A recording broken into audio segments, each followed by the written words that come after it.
মই আগৰ ভিডিঅ'ত আপোনালোকক দেখুৱাইছিলোঁ ইয়াৰ পৰিৱেশটো একদম সাগৰ সদৃশ পৰিৱেশ হৈ আছিলে আৰু এই ৰাস্তাটোত কিমান সোঁত মাৰি আছিলে, কিমান পানী হৈছিলে। বৰ্তমান পানী শুকোৱাৰ পাছত আপোনালোকে অৱস্থাটো চাওক আৰু এই ৰাস্তাটোত বৰ্তমানেও সোঁত মাৰি আছে। মই আপোনালোকক এয়া চাওক, আপোনালোকে পানী শুকাইছে যদিও 10-12খন গাঁৱৰ যিহেতু এইটো মূল পথ আৰু ইয়াত এটা কালভাৰ আছে, দেখিছে আপোনালোকে বৰ্তমানেও ইয়াত কিমান সোঁত মাৰি আছে।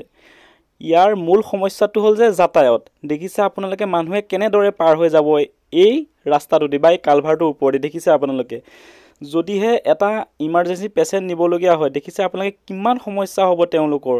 দেখিছে এনেদৰে কান্ধত চাইকেল লৈ কোনোবাই পাৰ হৈ গৈছে, কোনোবাই কাপোৰ কানি তিয়াই পেলাই খুব সযতনে, যিহেতু সোঁত মাৰি আছে, খুব সযতনে পাৰ হৈ যাবলগীয়া হয় ইটো পাৰলৈ।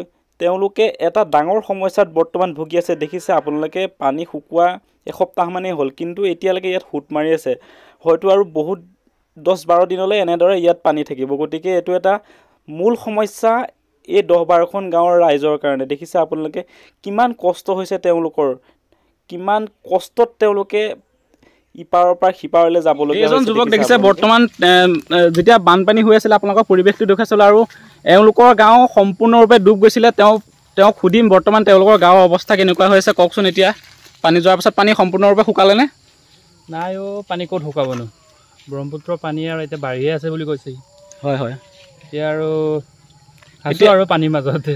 আপোনালোকৰ যোনবোৰ গৰু গাই জীৱ জন্তু, তেওঁলোকৰ গৰু গাই জীৱ জন্তু যিবিলাক আছিলে এতিয়া বৰ্তমান তেওঁলোক গৰু গাইবিলাক ক'ত আছে?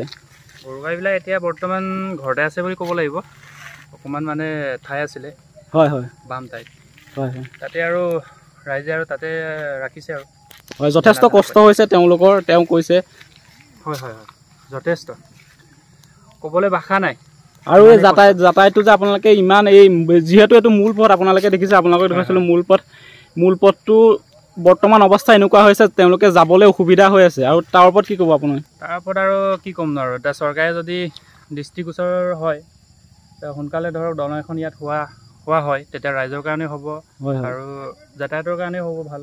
এতিয়া ধৰক ক'বলৈ গ'লে এতিয়া বেমাৰী ধৰক ডেলিভাৰী, হয় হয়, সেইবিলাকৰ কাৰণে এতিয়া বহুত প্ৰব্লেম হৈছে। নাওতো এতিয়া অসুবিধা দিবলৈ, সোঁত কেনেকুৱা বৰ্তমানেও এতিয়া সোঁত মাৰি আছে, আপোনালোকে দেখিছে বৰ্তমানেও সোঁত মাৰি আছে। গতিকে ইমাৰ্জেঞ্চি কিছু যদি পেচেণ্ট নিবলগীয়া হয় বহুত অসুবিধা হ'ব, এওঁ ব্যক্ত কৰিছে এই সন্দৰ্ভত। এতিয়া সেইটো কাৰণে আৰু কৈছোঁ আৰু যদিহে চৰকাৰে যদি দলংখনৰ কাৰণে অকণ গুৰুত্ব দিয়ে, হয় হয়, এতিয়া অতুল বৰা ছাৰকো কৈছোঁ আৰু যে দলংখন সোনকালে হওক।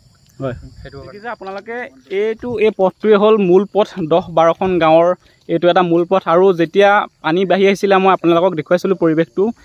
এই পথটোৰ ওপৰত মানে আমি ডুব যাম এনেকুৱা এটা পানী হৈছিল আৰু এনেকুৱা এটা পৰিস্থিতিৰ সৃষ্টি হৈছিলে। এতিয়াও চাওক পানীবিলাক ওলাই যোৱা নাই পথাৰৰ পৰা আৰু তেওঁলোকৰ যি গৰু গাই জীৱ জন্তু আছে সেই জীৱ জন্তুবিলাকৰ ৰাখিবৰ কাৰণে যথেষ্ট অসুবিধা হৈছে। আৰু দেখুৱাইছোঁ আপোনালোকে এই মূল পথটোৰ যোনটো তেওঁলোকে ইয়াৰ পৰা যায়, এই মূল পথটো বৰ্তমান যিখন দলং আছে বা যিটো কালভাৰ আছে, কালভাৰটো এতিয়া সোঁত মাৰি আছে। তেওঁলোকে যাবৰ কাৰণে যাতায়াতৰ যথেষ্ট অসুবিধা হৈছে, দেখুৱাইছোঁ আপোনালোকক। এয়াই আমাৰ নদী কাষৰীয়া বানপীড়িত ৰাইজৰ দুৰ্দশা। ইয়াত যিসকলে থাকে তেওঁলোকে বুজি পায় বানপীড়িত ৰাইজৰ